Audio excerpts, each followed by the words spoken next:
sommes lundi 23 octobre 2023. Bonjour madame, monsieur, bienvenue dans ce journal à une de l'actualité. Sale temps pour les cybercriminels logés dans les quartiers Zongo, Kenji et Chikome à Lokossa dans le département du Mono.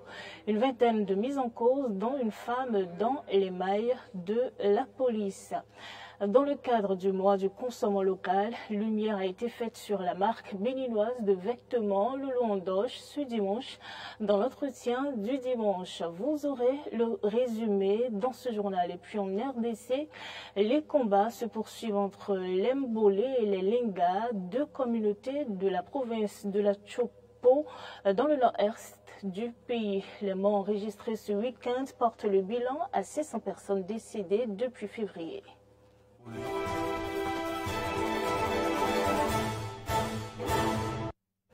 Merci madame, monsieur de toujours prendre le rendez-vous de l'information sur Eden TV. Je vous l'annonçais dans les titres, une vaste opération menée par les éléments du commissariat de Lokossa a permis d'interpeller plusieurs présumés cybercriminels le vendredi dernier. Les mises en cause seront bientôt présentées à la Cour de répression des infractions économiques et du terrorisme. Nos sources renseignent qu'ils sont environ une vingtaine, dont une femme. La perquisition effectuée dans leur domicile a permis de saisir des ordinateurs portables, des téléphones, un modem Wi-Fi, des cartes bancaires, des postes téléviseurs et plusieurs autres objets. Ils sont placés en garde à vue et seront bientôt présentés à la Criette.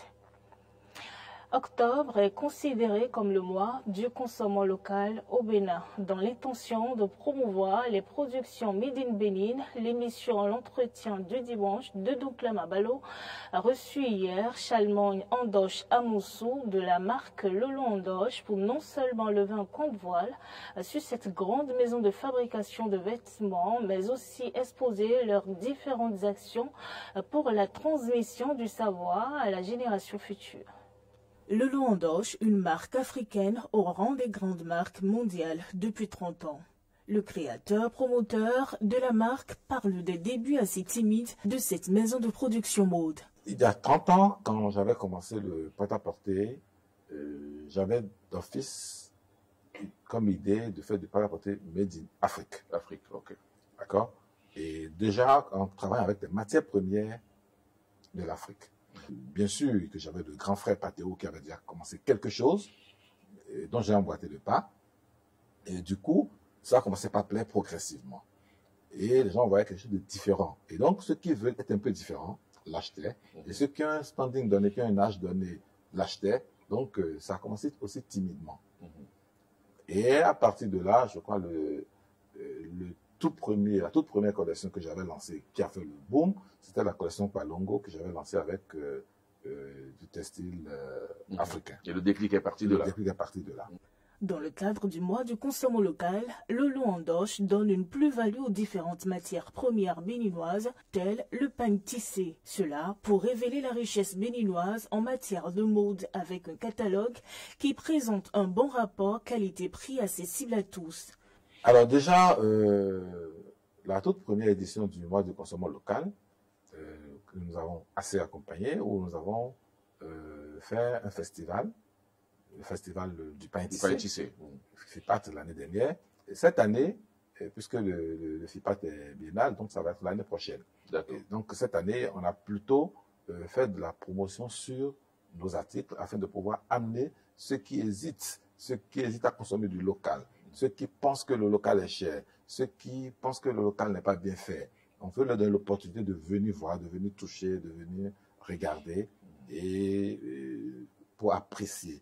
On a fait une réduction de prix jusqu'à 30%. Donc tout Bénin moyen arrive à porter du Lolo Andoche. Charlemagne Andoche Amoussou reconnaît l'accompagnement des secteurs en charge de la culture au Bénin et de certaines autorités locales dans cette initiative Made in Bénin qui dure bientôt 30 ans. On a accompagné d'une manière ou d'une autre. C'est-à-dire, on a des autorités qui portent, et qui nous passent des commandes, et qui arrivent à les porter et qui le mettent en avant. Vous savez, c'est eux qui, prioritairement, sont nos ambassadeurs. Dans le plan de gouvernement pour l'année 2023-2024, le secteur a accompagné dans le secteur mode, le secteur qui est accompagné pour l'instant, c'est le secteur du pain tissé. C'est le pain tissé qui a été choisi pour être accompagné avant qu'on devienne nos créateurs, ainsi de suite. Donc, pour l'instant, effectivement, oui, le pain tissé est accompagné et d'autres le recevront et ainsi de suite. Le savoir est également transmis à Lolo Ndoche à travers des formations qui couvrent des périodes allant à 24 mois avec des modules de cours théoriques et pratiques. Lolo Ndoche a un centre de formation qui est le CFP Lolo Ndoche, centre de formation de perfectionnement Lolo Ndoche. Oui. Nous avons commencé d'abord par le perfectionnement avant de mettre la formation, d'ajouter la formation. Nous faisons 24 mois de formation. 24 mois. Oui. Ok, ça fait 2 ans. Voilà, répartis en 3. Je peux dire, dans le centre, la plupart de nos étudiants, parce que je les appelle d'ailleurs les étudiants, c'est de Bac+. Bac+. Oui. La mode aujourd'hui est purement scientifique. La marque béninoise Lolo Ndoche a des représentations un peu partout dans le monde et positionne le Bénin sur le marché international de la mode. Rentrée judiciaire 2023-2024 à la Cour suprême à Porto Novo. C'est la vice-présidente de la République, Mariam Chabi Talata Zimeirima, qui a présidé vendredi dernier les manifestations officielles placées sous le thème « Management des juridictions et efficacité du service public de la justice ». Retrouvons Presse Martial à Goliagbo depuis Porto Novo pour plus de détails. La Cour suprême a effectué ce vendredi 20 octobre 2023 sa rentrée judiciaire 2023-2024. La vice-présidente de la République, Mariama Chabi Talata Zimeirima, a présidé les manifestations officielles au nom du président de la République au siège de l'institution à Porto Novo.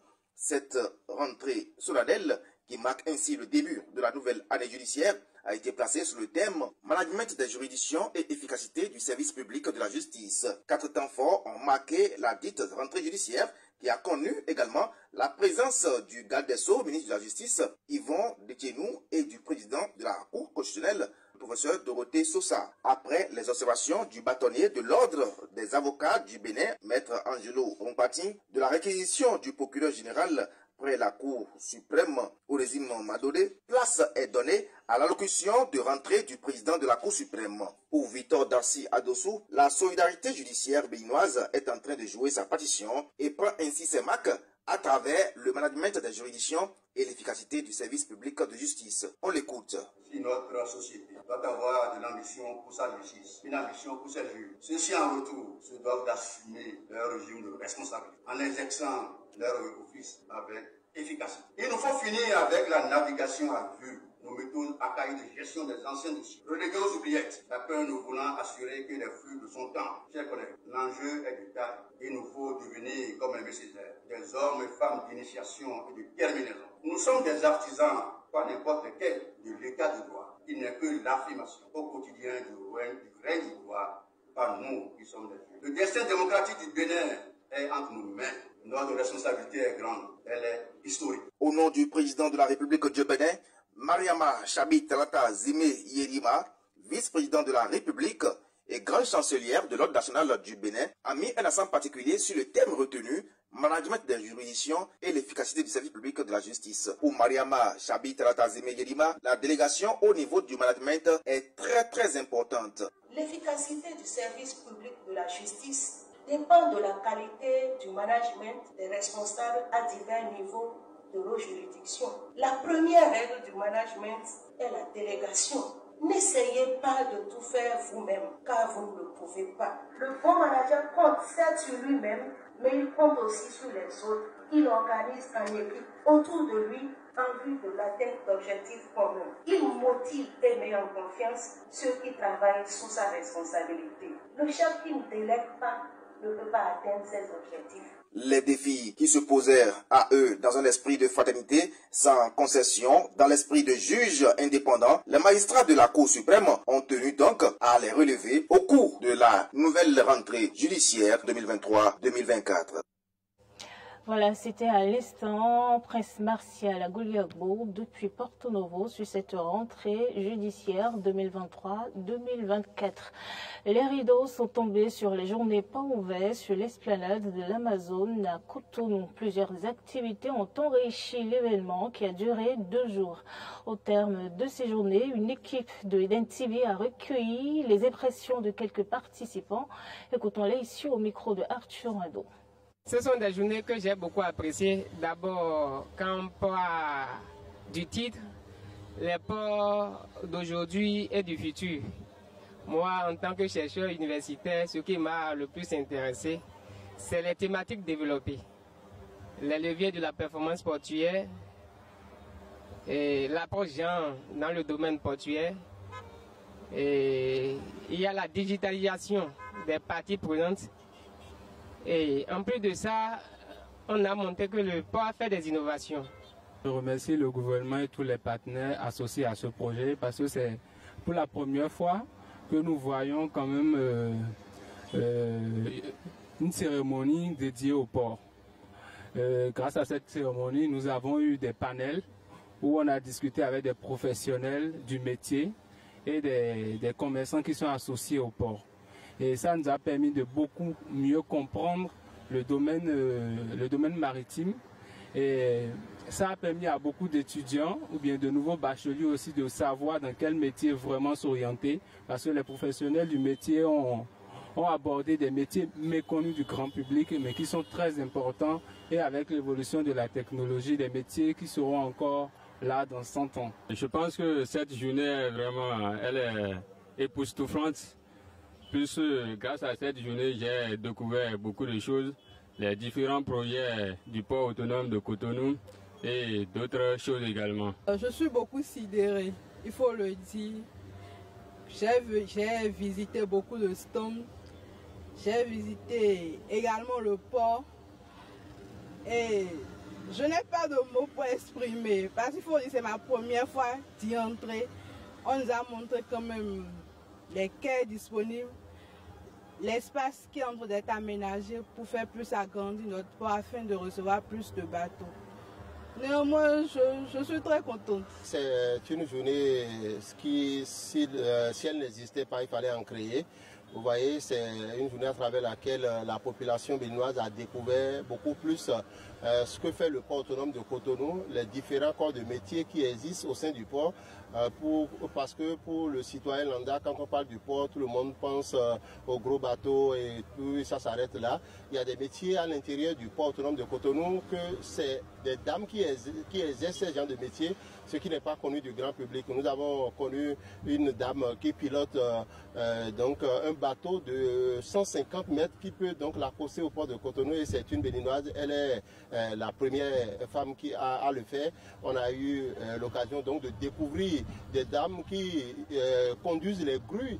Vous voyez les grues géantes que nous retrouvons à travers donc les clôtures du port autonome de Cotonou. Il y avait certaines personnes qui avaient déjà connaissance des entreprises et tout, d'autres non. Donc c'était un moment de découverte pour eux. Je pense que c'est une très belle initiative. Continent africain, les violences intercommunautaires dans la province de Chopo, située dans le nord-est de la République démocratique du Congo, ont fait plus de 500 morts. Reportage. Suivez le commentaire. En RDC, les combats se poursuivent entre les Mbolé et les Lenga, deux communautés de la province de la Chopo, aux portes de la ville Kisangani, dans le nord-ouest du pays. 6 civils sont morts ce week-end, portant le bilan à plus de 500 morts depuis février. Le nombre des victimes a explosé ces 2 derniers mois et la crise semble dépasser les autorités provinciales qui n'arrivent plus à ravitailler les déplacés en nourriture, faute de moyens financiers. C'est un bilan plus élevé que celui donné à RFI par des sources sécuritaires et indépendantes qui parlaient de 250 morts. Cette crise est de plus en plus préoccupante car elle arrive désormais aux portes de la ville de Kisangani, le chef-lieu de la province de la Chopo. Par crainte de débordement, le gouvernement national a dépêché un escadron de 150 policiers pour maintenir l'ordre dans les territoires en crise. Le conflit entre les communautés Mbolé et Lenga existe depuis 8 mois. Les premiers accusent les seconds d'avoir vendu leurs terres et une entreprise pour 20 ans d'occupation. Mais le conflit a été aggravé par des assassinats et des cycles de représailles. Voilà, récit de Arthur Indo sur les affrontements dans le nord-est de la République démocratique du Congo. Et ce journal se referme ici. Madame, Monsieur, merci de nous avoir suivis. Bonne semaine de travail en notre compagnie.